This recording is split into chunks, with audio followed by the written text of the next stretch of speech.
Hello again. Good to see everybody tonight. Here we are, January 1st of 2023. I'm going to assume at some point today someone told you Happy New Year. Could have been last night while, if you had any sense, you were asleep. Or maybe you saw that text message or call come through. But either way, that's where we are, January 1st, the beginning of a new year, which leads everyone to tell you Happy New Year. And obviously they don't just tell you, here you go, it's a new year. They imply that they wish for some joy in your life, some success, some improvement maybe of some sense in the new year. And I think that's what we've been looking at for the entire quarter together in this study of Ecclesiastes.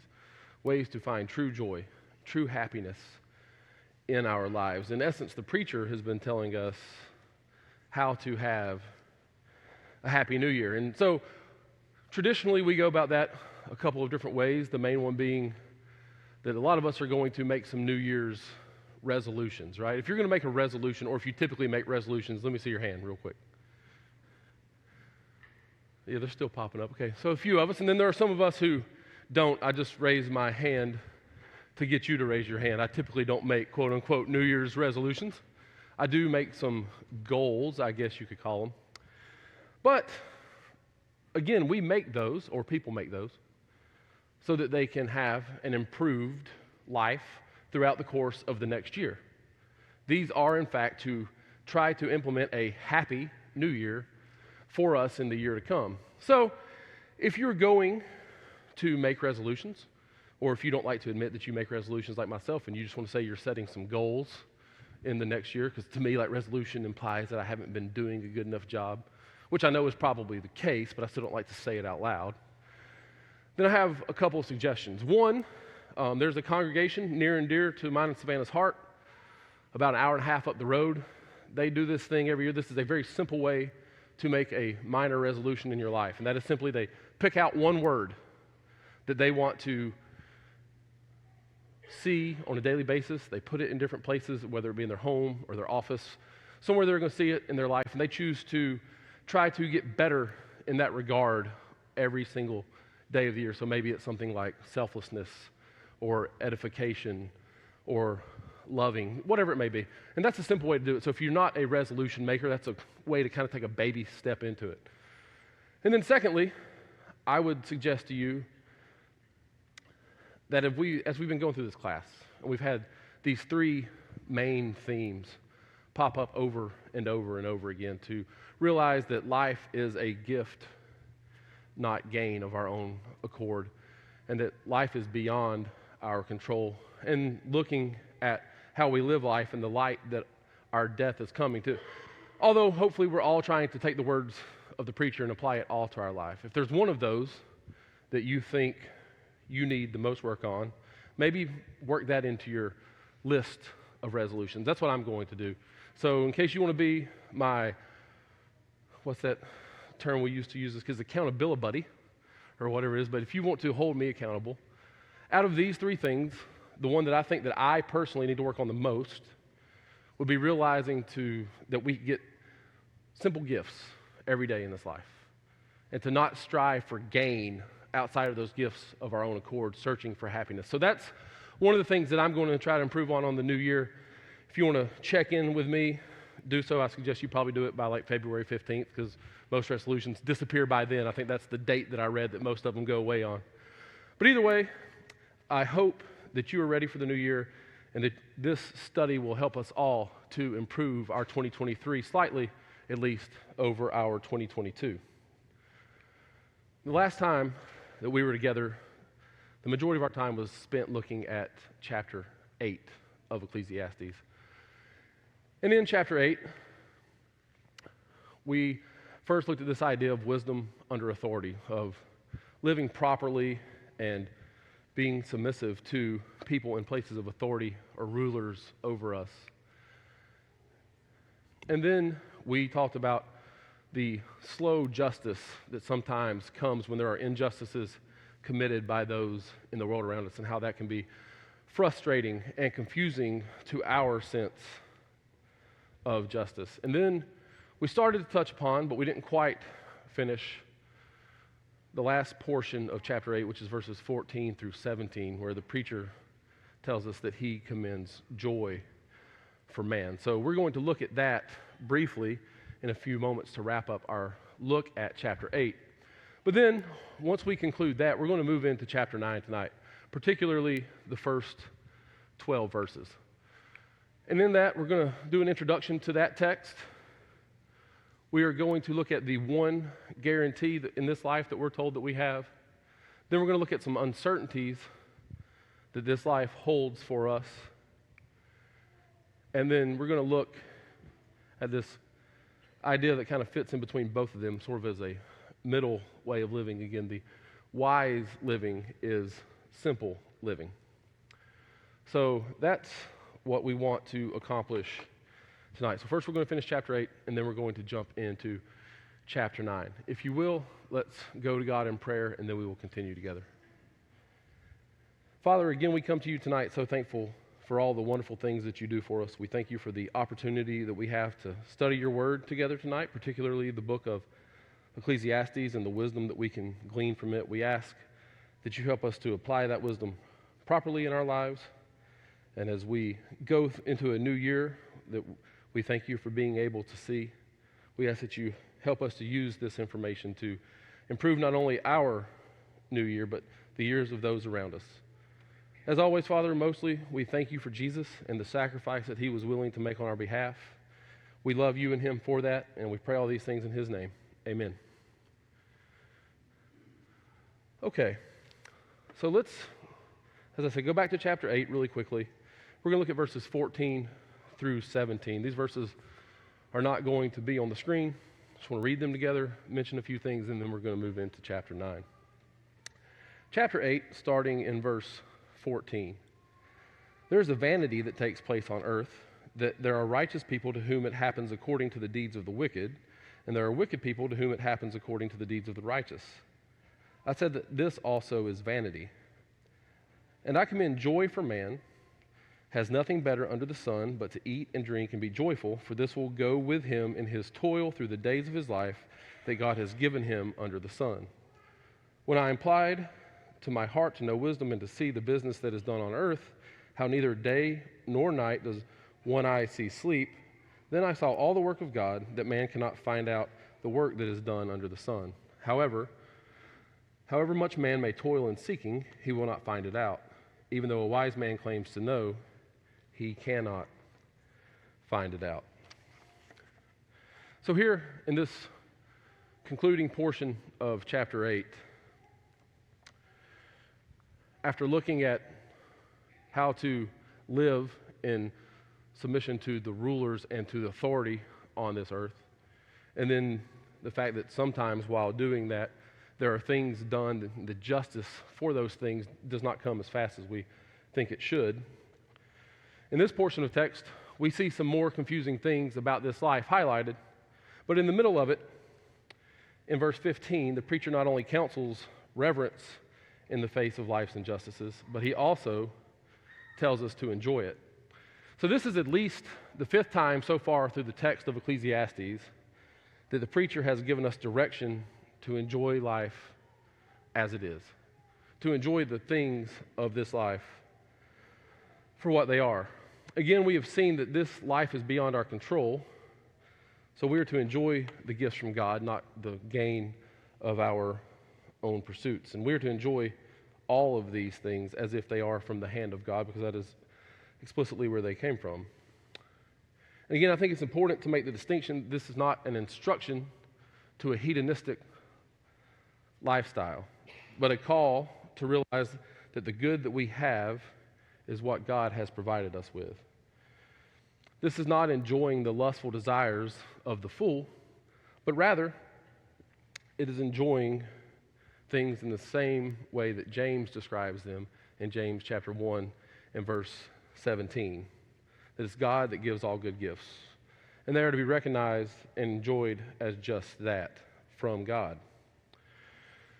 So given that fact, and given the fact that we have repeated statements like that over and over so far in this class, and we're going to continue to repeat them because of the text that we have set before us. And I meant to talk about this Wednesday night, but it's possible that it just worked out a little better to be a part of tonight's class, given the fact that, as we mentioned earlier, there may be some resolutions or at least some changes and modifications in our lives being made. So given that these instructions are given to us here to commend joy, to enjoy all of these simple things that we've been given, and we've been told that numerous times, I have a favor to ask. This will be the only, I don't want to call it a homework assignment, but the only thing I ask you to do outside of the confines of these pews while we're together. Since this is being highlighted yet again, I think it would be beneficial for all of us to take the time, whether it's tonight or over the next few days or maybe 3 weeks from now, but ask us, let's just take the time and sit down and start to think about all the good things in your lives. I know the song, Count Your Blessings. We can say it many different cliched ways. I think maybe one of my favorite ways I heard it expressed, I think it was during the pandemic. One of the words from the Shepherds, I believe it was Joe, made a video, and he talked about being thankful to God and to maybe say a prayer to God and just list every single thing in your life that you're thankful for, whether great or small. And that may take 15 minutes, that may take 30 minutes, or maybe you're a quick talker and it'll take 7. But either way, the focus has been so heavy on that through the text. I think that we would all be served greatly just to take the time sometime over the next few weeks just to run through that exercise. So I'm going to try and do that, and I would hope that you will try to do that as well, because I think that this is part of the wisdom that the preacher is yet again pointing to, that sober reflection will give us satisfaction in the moment. Enjoy life. It is so brief, as we have highlighted numerous times, it will be gone soon. And there is meaning in the midst of all the absurdity around us, and no prophet is going to come striving after the wind. You will never understand all of the things, but you can understand that God loves you, gives you good gifts, and that you have a responsibility for how you treat and use those gifts. So that's it. That's my conclusion for chapter 8. Does anybody have anything they'd like to say in regard to that portion of the text or anything else in chapter 8 before we move on? All right. Well, let's move on to chapter 9. We're not going to read all of it as one. We're going to read it in some blocks as we go. But in chapter 9, we're going to see a recap of all the things that the preacher's been pointing to so far throughout the text. From the very beginning of this chapter, we can see that we are starting to reach the end of this book, that we are going to start to have the conclusions that the preacher's coming to spelled out for us very distinctly, as well as some of the lessons that he has learned. We have 4 chapters left to go, but it seems to me as if right here the preacher is sort of taking a step back, giving everybody a chance to catch their breath, so to speak, and he's going to more firmly reiterate a few of the main points that he's been making along the way. So that leads me to ask the question, why is that necessary? Right? Everything that we're going to look at in chapter 9, for the most part, has already been discussed through the book of Ecclesiastes, and it's been discussed more than likely on more than one occasion. And so, when I think about pointing to the fact of how strongly the preacher here in Ecclesiastes feels that mankind needs to have these teachings imprinted on their brains. There's a reason in education, at least one of my teachers told me this a long time ago. I probably should have confirmed with Savannah, who's taught a lot more recently than I was in school, but the repetition brings about remembrance. Much like Rich alluded to this morning in his communion talk, that it's important for us to have that over and over and over again for the reminders it provides us.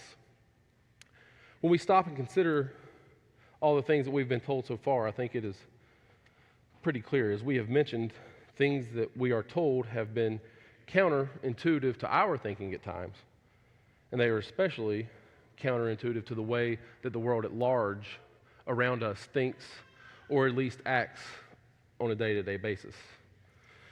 And not to mention that it is written differently than much of the Bible itself.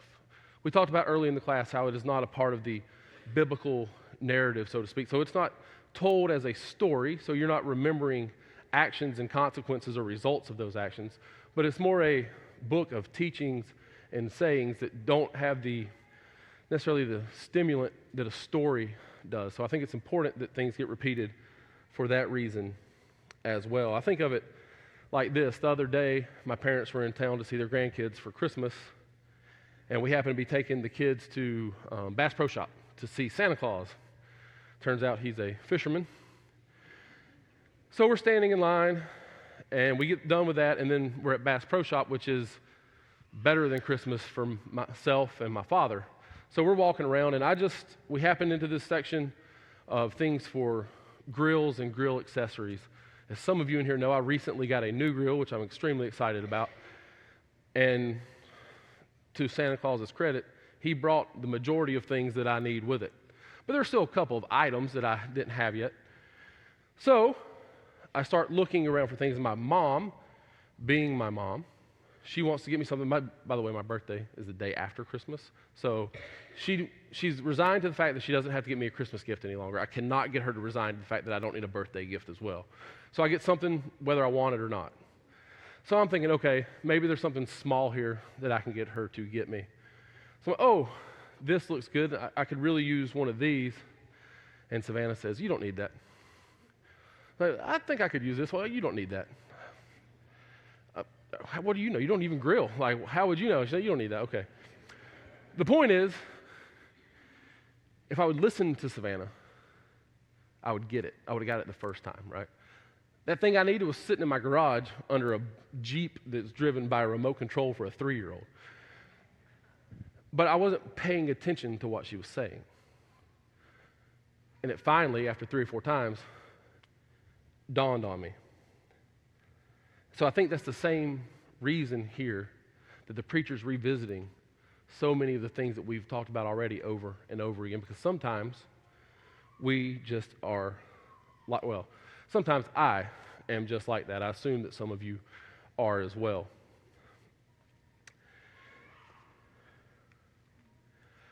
And then this is going to provide yet another chance for us to view the picture of life in God's world, which consists of death and the inexplicable ways of the world, that the good sometimes die young while the evil live an old and fruitful life, that things often seem to be off of their axis or off kilter, in our opinion. And all of these things are on the docket again here in chapter 9. But we're going to see sort of a peculiar lens pop up in chapter 9 for us to really start to see exactly how the preacher views some of these things. And that lens can be seen in verse 7, where it says something to the effect, which we'll read together in a little bit, to eat and drink with joy and a merry heart, for God has already approved what you do. To me, this thought here in verse 7 is the book of Ecclesiastes in a nutshell. It's a one-verse summary. And when we take this verse and we look at it, and we look at what it's saying, I think it shows us one of the core reasons that the preacher gives us the words that he gives us in the book. He has set out to smash any concept that we can be equivalent to God. As we've discussed at times, humans aspire to have it all, control it all, know it all, live forever, always have the answers, and to be remembered. But what's to say that we don't die tomorrow? if you knew that would happen, how would you live today? To me, that is the point. One of the main points of Ecclesiastes, to live in that very manner. We have this life as a short-term gift from God, and we're going to return it, so to speak, without question. So we need to enjoy it, as I think it's verse 9 or 10 says, with your wife today, or whatever on the long list of things it could be, because tomorrow she may be gone, or maybe I will be gone, and what will have been my gain if I did not? And then we're going to see the preacher is going to use three distinct hammers, so to speak, here in chapter 9. We're going to see him wield these three hammers, that we can't control our lives, that we can't be gods, and we cannot control our own destinies. In verse 1 through 6, we're going to look at one of the certainties of life. And then we're going to jump to verses 11 through 12, and we're going to look at some of the characteristics of the uncertainties of life. And then we're going to double back, and sandwiched in between those two sets of verses, we're going to see that the simple things in life are what make living a wise life just that. There are going to be two big blows to our false notions of a neat, orderly, and tidy world with an alternative way of living in the middle. So let's go ahead and begin that look now. We're going to start with verses 1 through 6 in chapter 9 of Ecclesiastes. Starting in verse 1. But all this I laid to heart, examining it all, how the righteous and the wise and their deeds are in the hand of God, whether it is love or hate, man does not know. Both are before him. It is the same for all, since the same event happens to the righteous and the wicked, to the good and the evil, to the clean and the unclean, to him who sacrifices and to him who does not sacrifice. As the good one is, so is the sinner. And he who swears is as he who shuns an oath. This is an evil in all that is done under the sun, that the same event happens to all. Also the hearts of children of man are full of evil, and madness is in their hearts while they live, and after that they go to the dead.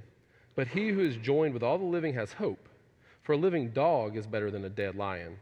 For the living know that they will die, but the dead know nothing, and they have no more reward, for their memory of them is forgotten. Their love and their hate and their envy have already perished, and forever they have no more share in all that is done under the sun. So here we're talking about this one guarantee. Once again, the preacher's considering us, or asking us to consider death. The one thing that will undoubtedly happen to us all. And in this fallen and imperfect world, the one thing that we can count on is that we will all die, and we are getting closer and closer to that point with every passing second. He seems to be struggling, or at least trying to wrap his head around that very fact, and that the same fate awaits not only the righteous, but the unrighteous as well, no matter how we have lived this life. We don't know what is in store for us, love or hate, but we all have an expiration date. And the righteous and the wicked, the good and the bad, the nice and the nasty, the believer and the unbeliever, all go in the ground at the end. In verse 3, he says, there's an evil done under the sun. The same event happens to us all. I don't believe that he is just saying that death is evil here, while admittedly it is. He is saying that the way death works is evil as well.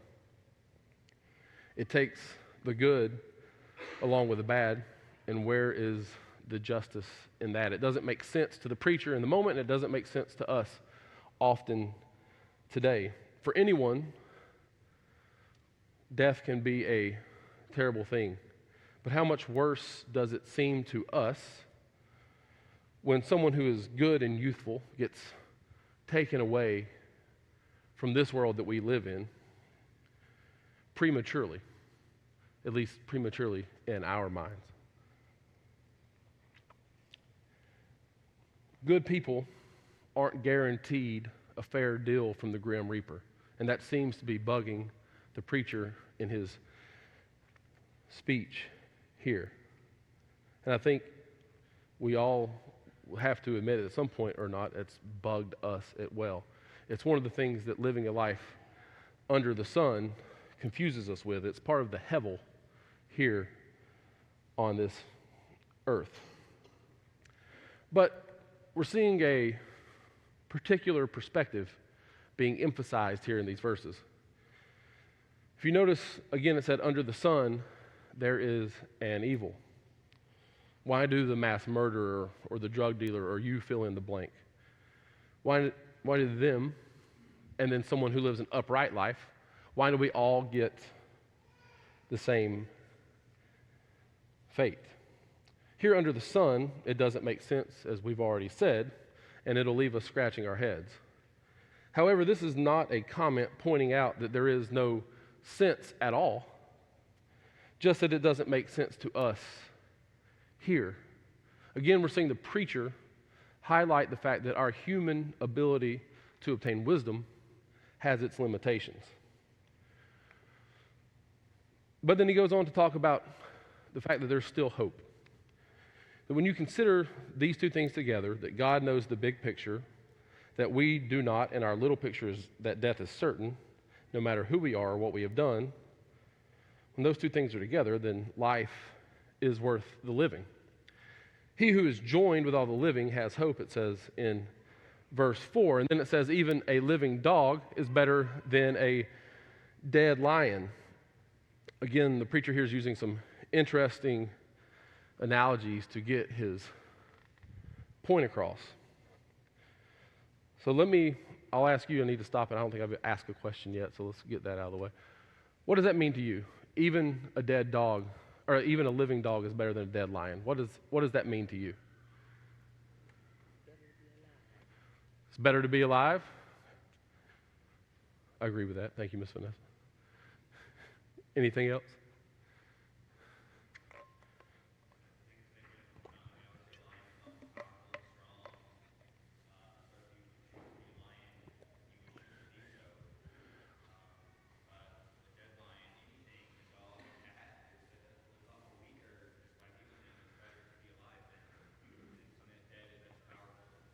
Thanks, Matt. Yeah, first off, I don't know if I agree with a cat, but what Matt's saying is, you can choose to be a lion, you can choose to be this mighty beast, this king of the jungle, so to speak, but if you're no longer filling your lungs with air with the breath of life, then any alternative is better. And that is what we're being told here. While living, we still have an opportunity to enjoy the gifts that God gives us and to properly live. Something one can't do once death has taken them, and that's the point we see made in verses 5 and 6. And the time is coming when all the things that we think are important to us will go cold and vanish. So then there's this idea of what is then a proper life in the face of death. Since death and how it works doesn't fully make sense to us in our current state, it will leave us undoubtedly tear-stained and perplexed at different times. It reveals Hevel of the highest order all around us, the Hevel that we're trying to see beyond. I saw it summarized the following way, and I'd like to share it with you. The author said, God comes to us in Jesus and says, trust me, walk with me, love me, put your hand in my hand, believe my word. Stop trying to understand everything, to be in control of everything, to tie up all loose ends, to have perfect peace and wealth and health and happiness. Stop striving for all of those things and stop it now. If you can't see that life doesn't always make sense, then something is coming that will prove it to you.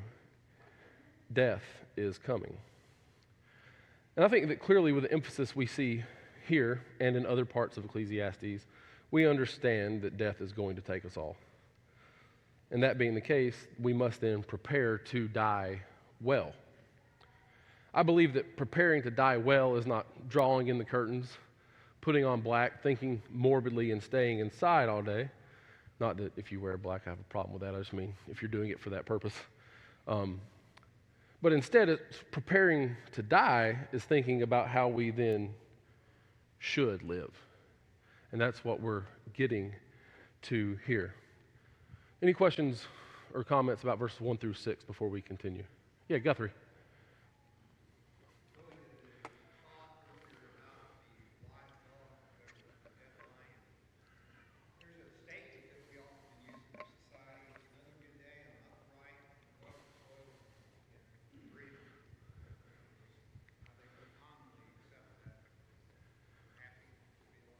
Yeah, it's maybe one of the few things in Ecclesiastes that most of the world around us seems to understand, right? That you hear so many people, how are you doing today? I'm above ground or I'm upright, whatever the case may be. Thank you, Guthrie. Anything else? Okay, let's jump ahead and let's look at verses 11 and 12. Chapter 9, verses 11 and 12. Again, I saw that under the sun the race is not to the swift, nor the battle to the strong, nor the bread to the wise, nor riches to the intelligent, nor favor to those with knowledge, nor time and chance happen to them all. For man does not know his time, like fish that are taken in an evil net, and like birds that are caught in a snare, so the children of man are snared in the evil time, when it suddenly falls upon them. As we just looked at, our death is certain, yet sometimes we live as if it's not. Then on the flip side of that coin, there are many things that are uncertain that at times we act as if they are sure things. And he points some of these sure things out that sometimes fail. But often they do go according to plan, right? The race goes to the swift. The brilliant get the best paid jobs. Sometimes we think the educated get the breaks. The sensible usually keep things in balance. I think it was John Wooden that said, if you're not preparing to win, you're preparing to fail. And generally, that is true. But what we're seeing told to us here by the preacher is that idiom is not bulletproof. Because occasionally things aren't that way. Sometimes the unsuspecting happens. Sometimes the tortoise beats the hare. Sometimes Alabama loses to Auburn, and many other unfathomable events happen in this world. But the truth that is told to us in verse 11 is this, that time and chance happen to us all. In other words, situations arise, circumstances change, unforeseen events occur. Bookmakers and casinos all around the world profit on this very truth all the time, that nothing is completely predictable, yet we often think it is. As a real life example, if you are a fan of college football, you know that yesterday the college football playoffs started. Texas Christian University played yesterday. They're the longest shot as far as the odds at the beginning of the season to ever make it into the playoffs. Never happened before. So a lot of people lost a lot of money just on that. Then they went and beat the University of Michigan last night and lost a lot more people a lot more money. And the thing is, there are so many things that we think are certain that are just not always the case. These things seem to always catch us by surprise, just like the fish being caught or the bird being snared that we saw alluded to in verse 12. And in my mind, that seems to be illustrated well by thinking of the dreams of a child. When I think about that, oftentimes we see children ask what they want to be when they grow up or what they want their life to look like. When I was in kindergarten, I had a very real dilemma in this particular arena. They asked me at school what I wanted to be when I grew up, something I hadn't considered to that point. Not sure why you would ask a 5-year-old what they want to be when they grow up. I didn't know what I wanted to be 2 weeks ago. But either way, I went home and told my Mom, I've got to figure out what I want to be in life. And she said, okay, well, what do you think? And I gave it some thought. I said, well, I'm down to 2 choices. So, 1, President of the United States. 2, I want to be the guy on the back of the garbage truck. So those were the 2 choices that I'd come up with. So she told me to think about it. I woke up the next morning. I was ready to go to school. And my mom said, hey, buddy, what'd you decide? I said, well, Mom, I think I want to be the President of the United States. She said, oh, wow. Why is that? Why did you choose the President of the United States instead of the guy riding on the back of the garbage truck? I said, because I think the President has the easier job. And then I went and forged a career through multiple blue-collar pathways So I guess in the back of my mind all along, I knew more what I was cut out for. But the fact is this.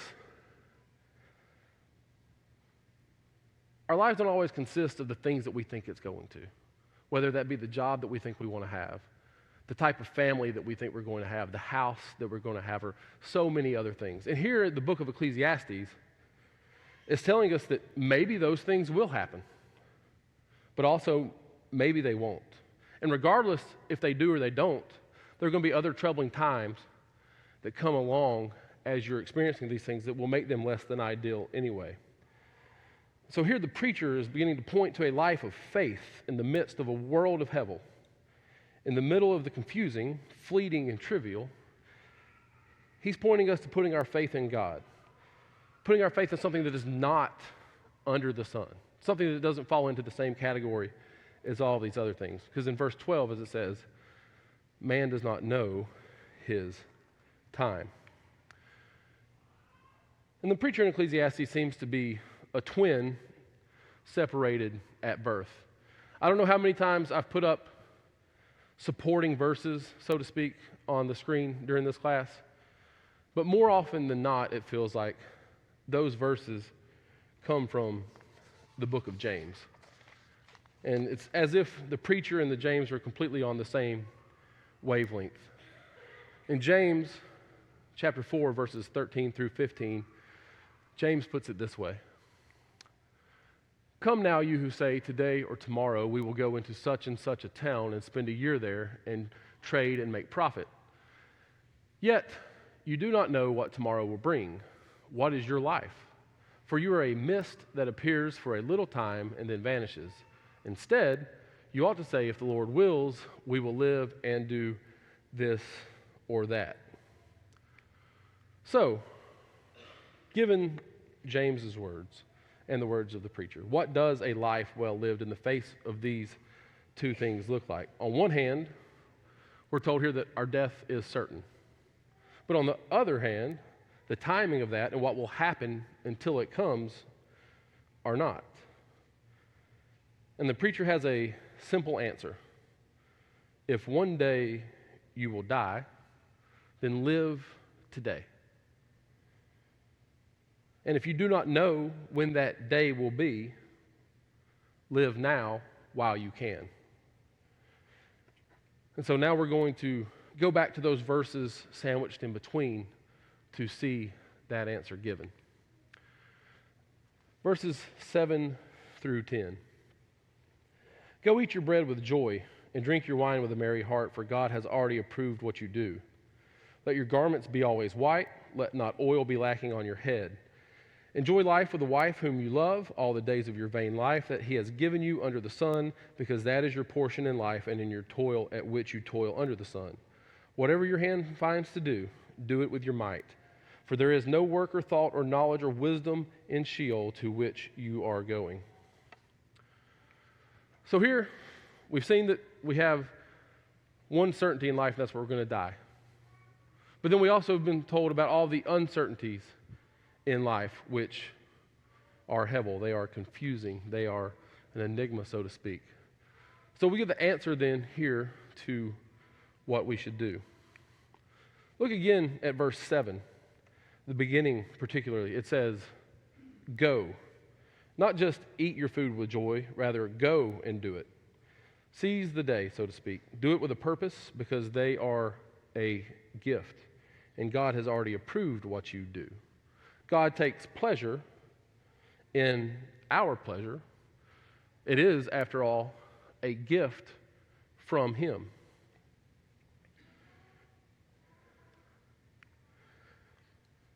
One of the themes of our class is being pointed out yet again here. Ecclesiastes seems to want one of our mottos in life to be that the things that I find meaning and happiness in are gifts from God, not gain of our own hands. It's not about the meaning we create for ourselves, but the realization that the good things are from God and then enjoying them accordingly. I think about, kind of like my mom to me earlier, the parent giving a child a gift, and they want to see the enjoyment that that child has from that gift. While it's not apples to apples, I think it paints the picture. Then in verse 8, it's almost as if he's telling us, hey, and while you do it, smile. Look at verse 8. It says, let your garments be always white. Let not oil be lacking on your head. What do we often read about people in biblical times doing when they're in a state of despair or a state of being distraught to show that emotion to those around them? Tear their clothes, ashes on their head, different things like that, right? I think the verse 8 is telling us then to exude the opposite, at least generally speaking, in life. You know, I'm not sure it's saying to iron your shirt and put product in your hair, and that doesn't really apply to me anyway, but what it's saying is enjoy what you have and show that you are enjoying what God has given you. In that same vein, the example here in the text is to enjoy life with your spouse, whom you love. Cherish and protect the person that God has given you. If you're married, don't downplay that fact. And the list of the things in these verses, your spouse or the eating and drinking, your toil, I don't think that this is an exhaustive list. Rather, it's a representation that we are to enjoy all the things that God has provided, as long as enjoyed correctly and to the fullest. And I would say that we can only, in the created world that we're in, this fallen world that we are in, enjoy that which we do not worship. If we make our career or athletics or our status in life or any lustful desire, whatever it may be, a driving force in our life so much to the fact that it is a God to us, then we can't enjoy the things that is comprised of in the way that God would have us to do it. C.S. Lewis said it this way: natural loves that are allowed to become gods do not remain loves. When we follow God, we realize that He isn't just sitting there waiting for us to mess up so He can be punitive. Rather, He is a gracious host who has provided us with the most lavish of gifts. And sometimes the tragedies in this world and the gifts of this world both work to make us to long for that home with Him. The tragedies in this world make us long for the security in heaven. The simple and enjoyable gifts of this world that we're being told to enjoy point to our existence in heaven. All these things, if we allow them to, work to make us homesick in a sense. It's interesting to me that verses 7 through 10 have the imagery of a feast, possibly a wedding feast, and we don't have time to get into it, but I would tell you to go and look at all the different times in the Bible that a feast of any sort is mentioned. And go study the life of Jesus and see the fact that it seems as if He practically ate with others on every page that we read about His ministry. These things that we've been told to enjoy, Jesus not only tells us about them and what they're going to be like in heaven in parables and other things, He lived it on a daily basis. Every single day, Jesus showed those around Him what enjoying the gifts of this world were, and I think that points to what they ultimately will be. Those without Christ often abandon themselves to eating and drinking because sometimes it looks as if that's all there is to do before we die. But those who love Christ cherish eating and drinking because it looks a little like what we will do after we die. These are gifts from heaven, and they smell, taste, and feel like home. Thank you for being here tonight. Wednesday, we'll finish chapter 9 and probably work our way into chapter 10. See you then.